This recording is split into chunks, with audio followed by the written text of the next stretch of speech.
ನಮಸ್ತೆ ಕರ್ನಾಟಕ ನುಡಿ Kannada tech YouTube ಚಾನಲ್ಗೆ ಸ್ವಾಗತ.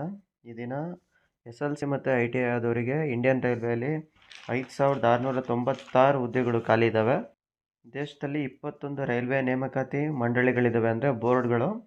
ಅದರಲ್ಲಿ ಇಷ್ಟು ಉದ್ಯೋಗಗಳು ಖಾಲಿ ಇದ್ದಾವೆ. ಇದಕ್ಕೇನು ಮಿನಿಮಮ್ ಕ್ವಾಲಿಫಿಕೇಷನ್ ಏನು ಅಂದರೆ SLC ಅಥವಾ ITI ಆಗಿರಬೇಕು. ಈ ಜಾಬ್ದು ಪೂರ್ಣ ವಿವರಗಳನ್ನು CN ಅಂತ ವೆಬ್ಸೈಟ್ ಇದೆ, ಅದನ್ನು ನಾನು ವಿಡಿಯೋ ಡಿಸ್ಕ್ರಿಪ್ಷನಲ್ಲಿ ಹಾಕಿರ್ತೀನಿ, ಅಲ್ಲಿಗೆ ಹೋಗಿ ಚೆಕ್ ಮಾಡ್ಬೋದು. ನೀವೇನಾದ್ರು ಬೆಂಗಳೂರು ಬೋರ್ಡು ಅಥವಾ ಬೆಂಗಳೂರು ಮಂಡಳಿ ಕಡೆ ಆಗ್ತೀನಿ ಅಂದರೆ ಆ ವೆಬ್ಸೈಟ್ದು ಲಿಂಕನ್ನು ಸಹ ನಾನು ವಿಡಿಯೋ ಡಿಸ್ಕ್ರಿಪ್ಷನಲ್ಲಿ ಹಾಕಿರ್ತೀನಿ. ಇದೇ ಥರ ಗೋರ್ಮೆಂಟ್ ಜಾಬ್ಸ್ ಆಗಿರ್ಬೋದು, ಯಾವುದೇ ಜಾಬ್ಸ್ನ ಇನ್ಫಾರ್ಮೇಷನ್ಗೆ ಈ ನಮ್ಮ ನುಡಿ ಕನ್ನಡ ಟೆಕ್ ಯೂಟ್ಯೂಬ್ ಚಾನಲನ್ನು ಸಬ್ಸ್ಕ್ರೈಬ್ ಹಾಗೂ ಫಾಲೋ ಮಾಡೋದನ್ನು ಮರಿಬೇಡಿ.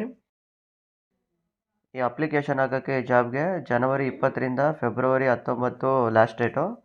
ಹಂಗೆ ಅರ್ಜಿ ಫೀಸ್ ಬಂದ್ಬಿಟ್ಟು ಜನರಲ್ಲು ಮತ್ತು OBC ಅವರಿಗೆ 500 ರೂಪಾಯಿ, SC ST ಮತ್ತು ಮಾಜಿ ಸೈನಿಕರು ಯಾರು ಇದ್ದರೆ ಅವ್ರಿಗೆ 250 ರೂಪಾಯಿ ಆಗಿರುತ್ತೆ. ಥ್ಯಾಂಕ್ ಯು, ಧನ್ಯವಾದಗಳು.